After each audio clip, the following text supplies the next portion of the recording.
Rechargeable lithium-ion batteries are everywhere: electronics, tablets, laptops, cars, and pretty much every single cell phone.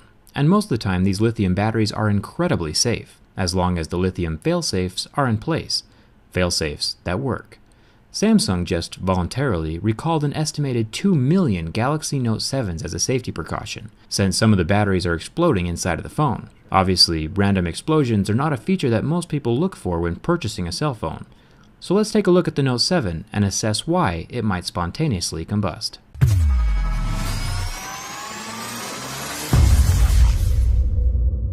During charging, the phone is protected by multiple failsafes. First of all, you have the part that plugs into the wall, the charger, and the cable.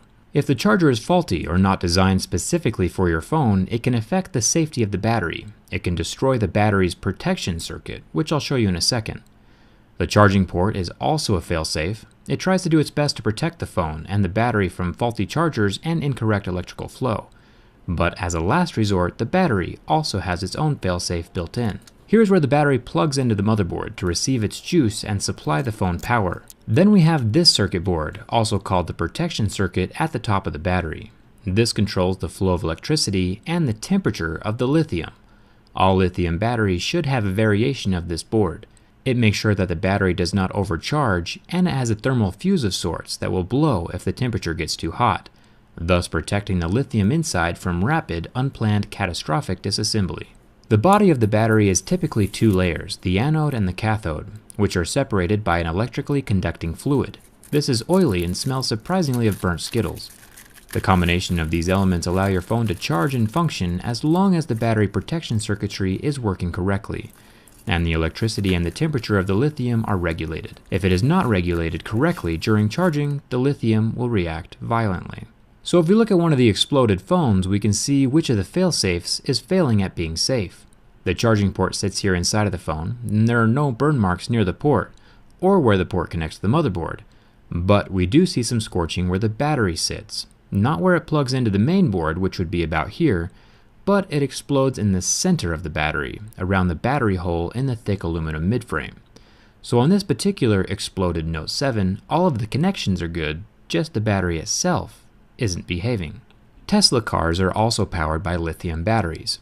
The Model S had a small issue at the beginning of production where the batteries on the undercarriage could get punctured by debris on the road, which could cause the lithium battery under the car to explode. Tesla corrected this problem by adding a titanium puncture-proof underplate to the Model S. But the Note 7 batteries are definitely not being punctured internally, since there is nothing to poke them on the inside, as you can see from my teardown video. It sits on smooth aluminum. So since the Note 7 battery isn't being punctured, that narrows us down to overcharging, shorting, or impurities in the battery itself. A small metal impurity in the lithium could short it out. Personally, I think the problem has to do with the little circuit board failing at the top of the battery. From what I have read about the people who have complained publicly about their Note 7 exploding, is that the phone was charging when it happened. The phone starts charging, and the tiny regulator doesn't do its job, and the battery enters into a thermal runaway, and the voltage regulator can't stop the chain reaction. Since this particular Note 7 battery isn't plugged into the phone right now, my tweezers are acting as the other possible failure point, a metal impurity in the manufacturing of the battery. That could possibly short out the battery. All of this smoke and fire would be under extreme pressure locked inside of your watertight Note 7. The more pressure there is, the bigger the explosion. Remember that this only happens in a very small number of devices. So far it's only happened on 35 phones out of 2 million. So yeah, definitely take advantage of the recall, but also feel free to use your phone as normal in the meantime. Just don't set it on your lap while it's plugged into the wall. And maybe take a fire extinguisher with you to bed, just in case. My Instagram followers saw the results of this combustion before the video was posted to YouTube, so follow me there if you want to stay updated on my future projects. Subscribing to my YouTube channel is always free. I review technology from the inside. Thanks a ton for watching. Hope to see you around.